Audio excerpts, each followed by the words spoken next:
हा हा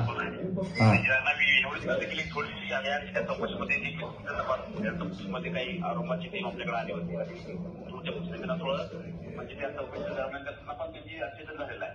हा याच्यात त्यांचा ऍप्लिकेशन आहे की काय ट्रस्टी काय मान वगैरे झाली आपल्या पोलिसांना सीसीटीव्ही आहे. एक लक्षात घ्या कदम, ती 25 वर्षाची आहे. कुठला तरी पोलीस औरंगाबादमधनं येतो आणि हे सगळं कोणाच्या तरी घरामध्ये घुसतात.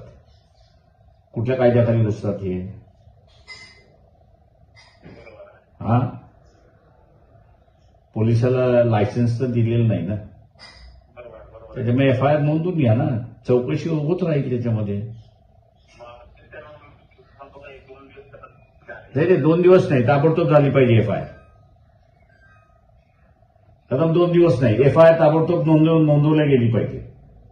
नाही तर मी त्यांना सांगतो तिथं धरण्यात येऊन बसा, एफआयआर नोंदवा म्हणून. नाही, विनंती नाहीये, कायदा आहे. हो, कायद्याला असणारा विनंती नसते. कायदा आहे, सुप्रीम कोर्टाने तुम्हाला सांगितलेला आहे की ताबडतोब असणारे एफआयआर दाखल करून घ्या. चौकशी तुमची होत राहील ना. एफआयआर नोंदवायला सुद्धा पोलिसांचा रेजिस्टन्स का आहे?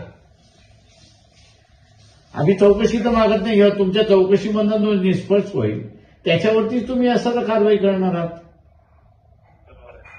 हा, एफआयआर नोंदायला सांगा तिथे.